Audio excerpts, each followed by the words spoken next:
Class 12 का topic chemical kinetics जिसका part number 5 हम कर रहे हैं। इससे पहले हमने 4 पार्ट तक कर लिया। हमारा जो टॉपिक चल रहा था वो था अभिक्रिया वेग को प्रभावित करने वाले कारक। अभिक्रिया वेग को प्रभावित करने वाले कारक, factor affecting of rate of reaction, यानी कि अभिक्रिया वेग को कौन कौन से कारक प्रभावित करते हैं।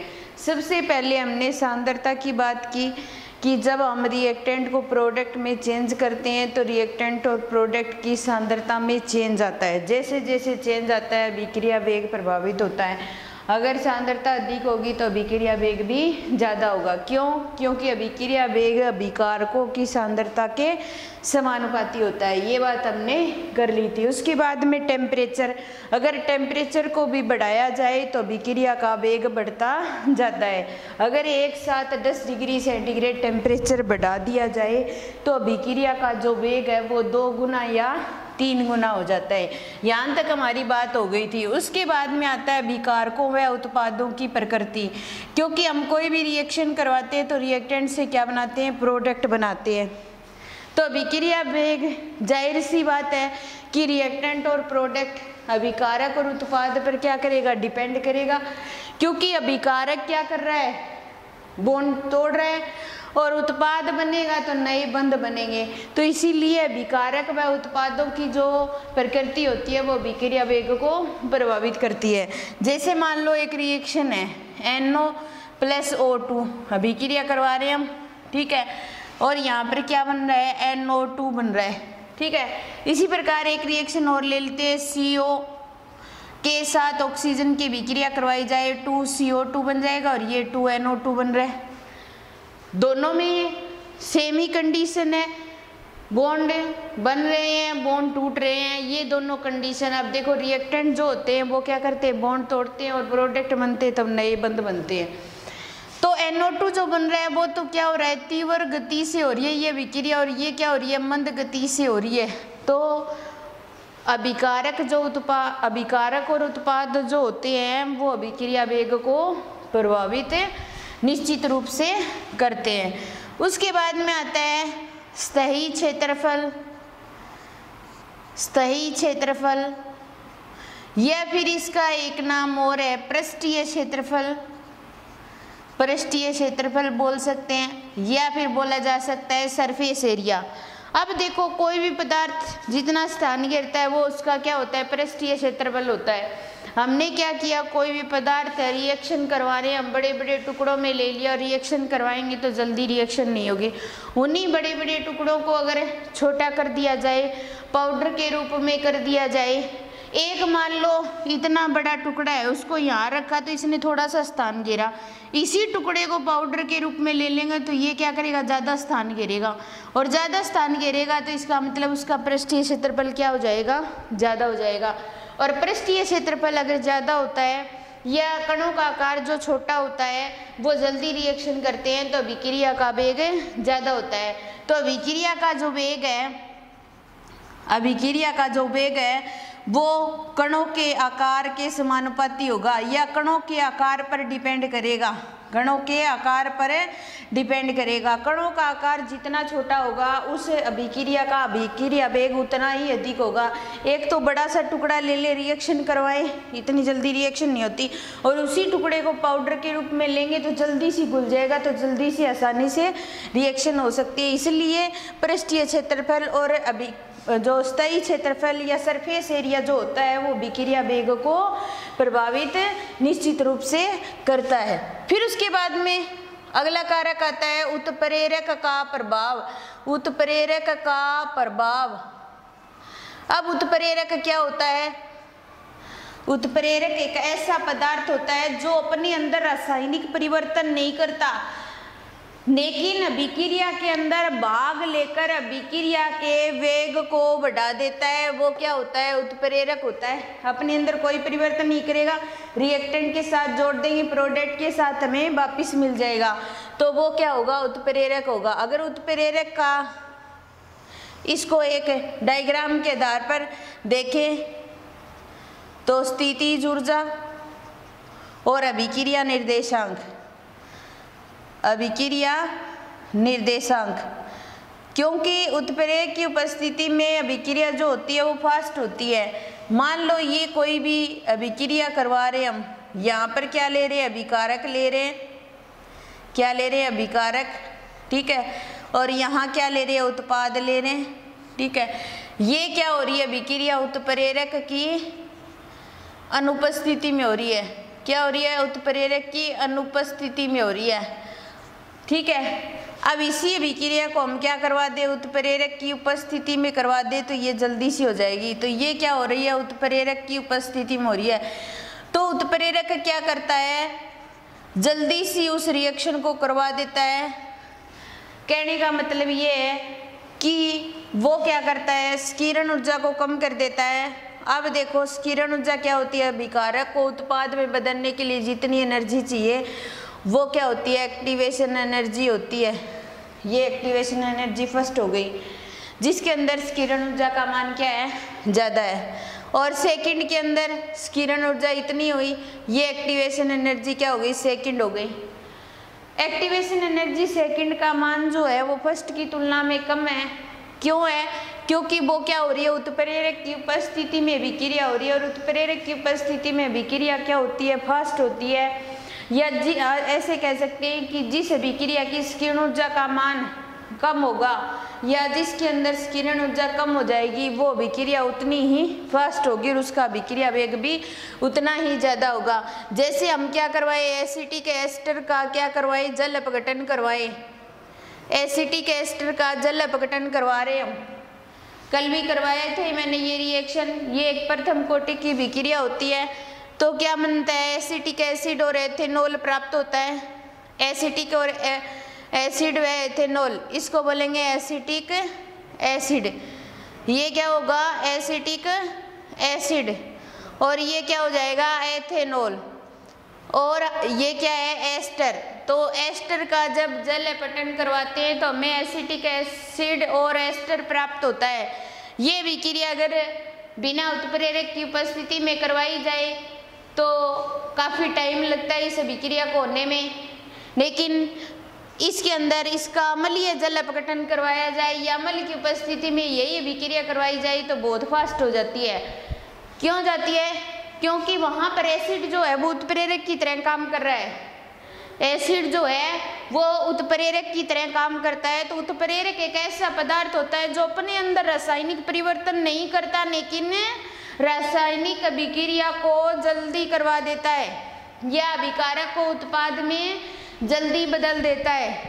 और जो उत्प्रेरक होता है वो रिएक्टेंट के साथ में और प्रोडक्ट के साथ, दोनों के साथ में मिलता है, वो अपने अंदर कोई चेंज नहीं करता।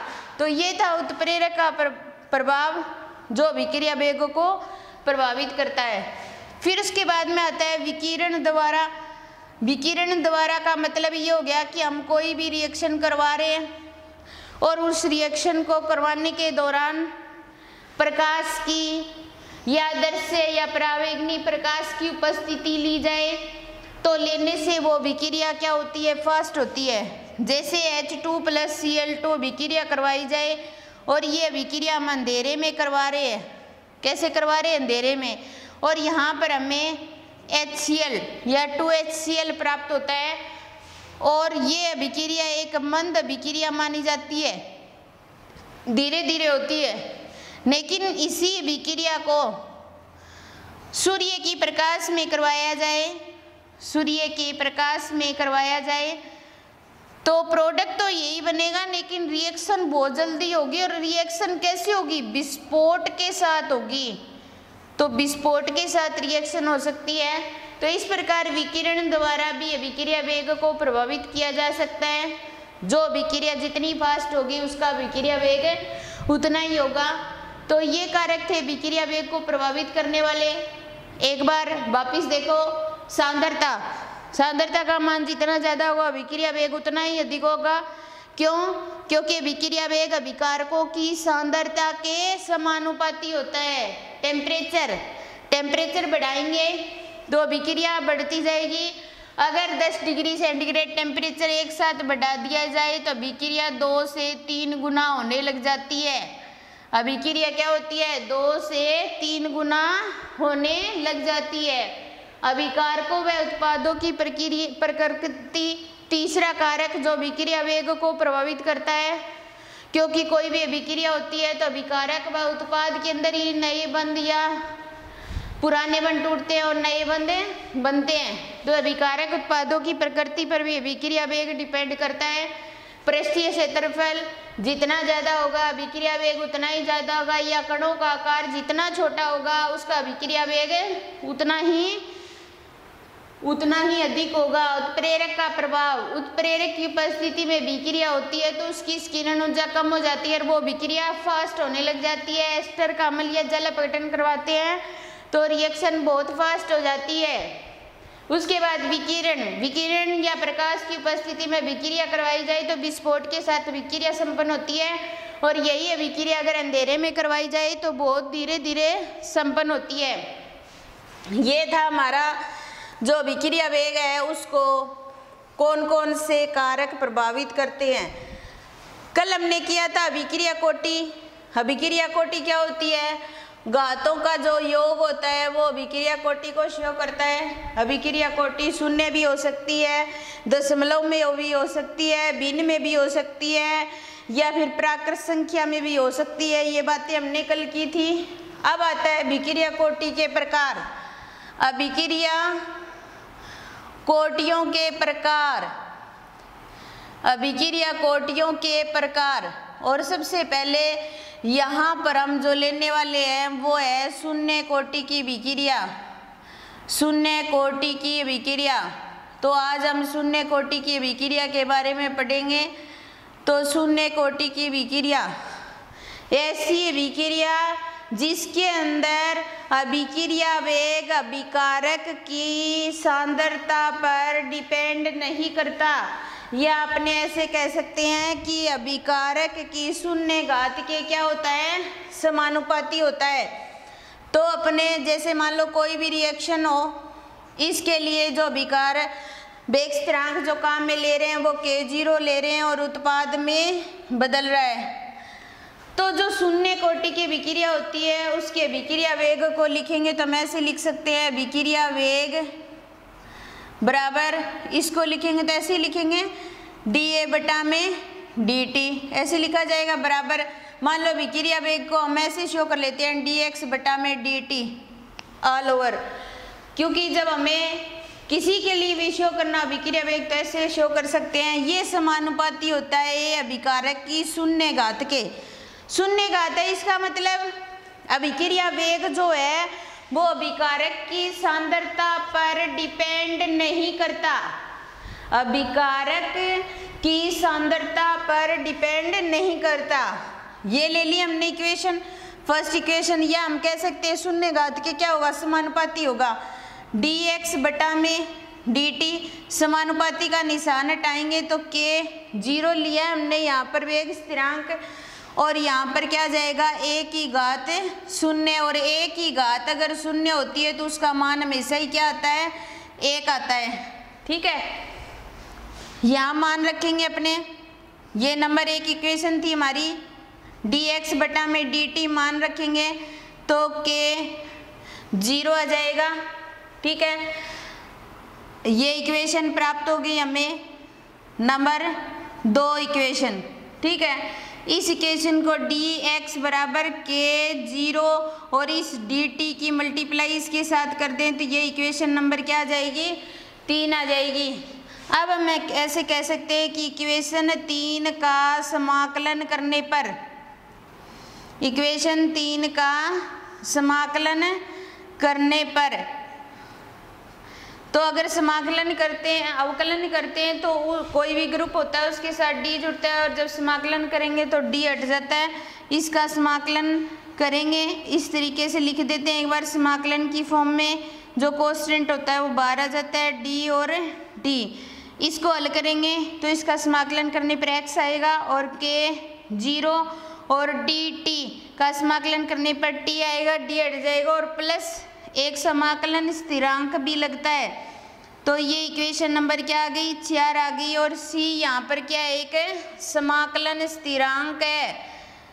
c क्या एक समाकलन स्थिरांक है। इक्वेशन नंबर 4 आ गई। अब हम क्या करते हैं, जब हम क्या करें t बराबर 0 रख लें तो हम ऐसे कह सकते हैं कि x भी क्या होगा, 0 होगा, यानी कि t टाइम पर उत्पाद तो बना ही नहीं होता, भी उत्पाद तो टाइम के अकॉर्डिंग बनेगा। तो अपने ऐसे कह सकते हैं कि जब t बराबर क्या हो, 0 हो, तो x बराबर भी क्या होगा, 0 हो, तो 0 हो जाएगा।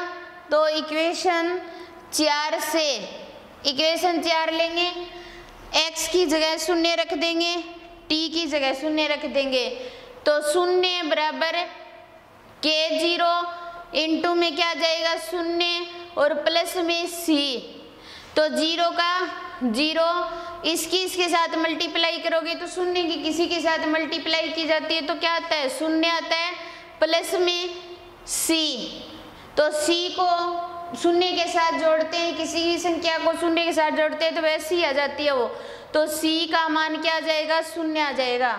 अब वापिस क्या करेंगे, इक्वेशन 4 से तो c बराबर 0 का मान इक्वेशन 4 में रखेंगे। इक्वेशन 4 x बराबर k0 t प्लस c ये थी, तो x बराबर k0 t आ जाएगा और इसकी जगह 0 रख देंगे तो हमारी इक्वेशन यही प्राप्त हो जाएगी। या फिर अपने कह सकते हैं k0 बराबर क्या हो जाएगा, x बटा में t। ये जो इक्वेशन है ये इक्वेशन नंबर 5 आ जाएगी। और इक्वेशन 5 जो है वो क्या है, एक शून्य कोटि की अभिक्रिया है, शून्य कोटि की अभिक्रिया है। इक्वेशन 5 जो है वो क्या है, एक शून्य कोटि की अभिक्रिया है। तो इस प्रकार हमने क्या किया, शून्य कोटि की अभिक्रिया को निकाल लिया। अब हम क्या करेंगे, x व t के मध्य ग्राफ बनाते हैं। क्या बनाते हैं, ग्राफ बनाते हैं। और ग्राफ जो बनाते हैं वो कैसी प्राप्त होती है, एक सरल रेखा के रूप में प्राप्त होता है, सरल रेखा के रूप में प्राप्त होता है, जो इक्वेशन y बराबर mx प्लस c के y बराबर mx के समतुल्य मानी जाती है। इसको y बराबर mx मैथ में आता है ना, इसके समतुल्य मानेंगे। ये क्या है x और ये क्या है t, सांद्रता और समय के मध्य ग्राफ खींच रहे हैं तो एक सरल रेखा प्राप्त हो रही है। यहाँ पर एक त्रिभुज बनाए तो इसको डेल्टा t या इसको डेल्टा x लिख सकते हैं हम। तो इसका जो ढाल होगा वो k0 या वेग स्थिरांक के क्या हो जाएगा, समतुल्य हो जाएगा। तो ये हमारी थी शून्य कोटि के अभिक्रिया। अभिक्रिया वेग अभिकारक की सांद्रता के शून्य घात के क्या होता है, समानुपाती होता है। या फिर अपने ऐसे कह सकते हैं कि अभिक्रिया वेग जो होता है वो अभिकारक की सांद्रता पर डिपेंड नहीं करता। समानुपाती का निशान हटाएंगे, k0 आ जाएगा और इसकी घात 0 है, इसलिए मान 1 रख देंगे, ये इक्वेशन प्राप्त हो जाएगी। डेल्टा x को ये रखेंगे, इसके साथ मल्टीप्लाई हो जाएगी। इक्वेशन 3 का समाकलन करेंगे तो ये इक्वेशन प्राप्त हो जाएगी। जब t बराबर 0 था तब x बराबर भी 0 होगा, क्योंकि अभी प्रोडक्ट बनानी है। उसके बाद c का मान 0 आ जाएगा, ये मान रखेंगे तो हमें इक्वेशन प्राप्त हो जाएगी k0 x बटा में t, यानी कि ये एक शून्य कोटि की अभिक्रिया है। अब क्या आती है, शून्य कोटि की अभिक्रिया की अर्ध आयु, शून्य कोटि की अभिक्रिया की अर्ध आयु, अर्ध आयु ज्ञात करेंगे। कहने का मतलब है कि आधे समय में अगर अभिकारकों की सांद्रता आधे होने में जितना समय लगता है वो उसका क्या होती है, अर्ध आयु होती है।